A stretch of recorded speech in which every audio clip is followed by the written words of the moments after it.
परीक्षा पर पढ़ने टाइम पर मतलब आप होम पर परीक्षा के लिए पढ़ने टाइम पर आपको बहुत से ऐसी फेस करने वाले एक चीज़ है आपकी लेजीनेस।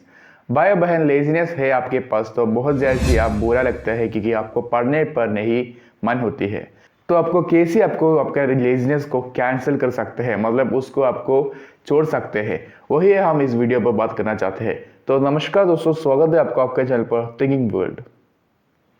भाई बहन आपको फर्स्ट आपका एक चीज़ होना चाहिए कि टाइम टेबल। भाई बहन आपको परीक्षा पर इतनी ये सब्जेक्ट में पढ़ूंगा वैसा आप टाइम टेबल होना चाहिए, वो बहुत अच्छी है। बस भी एक चैप्टर को भी एक टाइम टेबल होना चाहिए।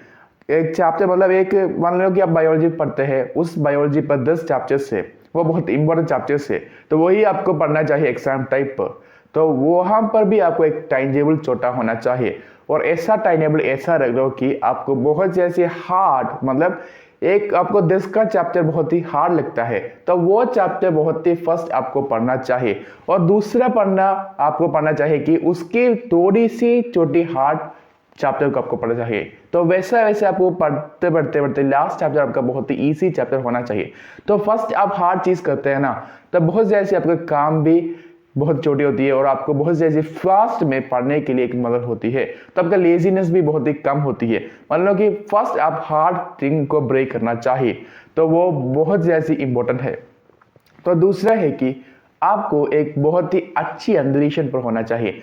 मान लो कि आप आपके रूम पर पढ़ते हैं, आप एक चेंज के लिए आपका आपका किसी पहाड़ है या फिर किसी गार्डन है, क्या किसी आपका टेरेस है, वहां पर एक साइलेंट अंडरस्टैंडिंग है, वहां पर आपको जाकर पढ़ना चाहिए क्योंकि वहां पर आपको एक चेंज होती है और आपका मन बहुत फ्रेश होती है। तो आपको पढ़ने के लिए एक मन भी बहुत जैसी होती है और आपका लेजीनेस कम होती है।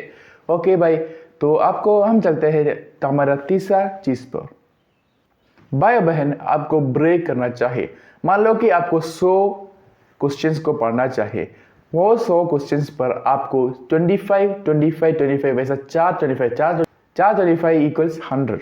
तो आपको ऐसा कुछ 25 क्वेश्चंस आपको पढ़ने के बाद कुछ पढ़ने के बाद आपको एक ब्रेक लेना चाहिए, एक 5 मिनट एक 10 मिनट, और उसके बाद उस 10 मिनट 5 मिनट आपको किसी खुशी होने किसी चीज़ आपको करना चाहिए। मान लो कि आपको किसी चाय पीना है तो चाय पी लो, एक समोसे खा लो और वापस आओ और आप वापस आकर आप लिखो, तो बहुत अच्छी की आपको कंट्रोल हो जाती है। इस पर क्या होती है कि आपका मन पर एक फीलिंग नहीं होती है कि आप बहुत ही हार्ड चीज़ करती है, क्योंकि आप ब्रेक उस बहुत अच्छी तरीके से करती है, तो बहुत ही पावरफुल है। मान लो कि आप किसी सब्जेक्ट पढ़ते हैं तो आपको लगता है कि मैं बहुत लेजी है, क्या है, मैं कुछ भी पढ़ने के लिए मन नहीं है, तो आपको ऐसा सोचना चाहिए कि आप इस एग्जाम पर फेल होती है तो क्या होगा, वो क्या होगा का चीज आपका इंडिविजुअल टाइम पर बहुत ही अलग होती है। तो क्या क्या आफ्टर इफेक्ट्स है, क्या क्या प्रॉब्लम्स आप फेल होने के बाद आपको होती है, तो वैसे सोचने टाइम पर आपका लेजीनेस सब दूर हो जाएगी, क्योंकि आफ्टर इफेक्ट्स बहुत ही खतरनाक है। ओके, तो आपको हमारा वीडियो पर कुछ नॉलेज आती है, कुछ नॉलेज मिलती है, तो आप एक कमेंट करो अच्छी है, मुझे एक कुछ नॉलेज मिलती है। मान लो कि आपको किसी चीज़ पर ऐसा लेजीनेस कम करने के लिए कुछ नॉलेज आपके पास है, तो वो भी आप शेयर कर सकते हैं। तो उतना ही है, तब तक के लिए जय हिंद जय भारत, वंदे मातरम।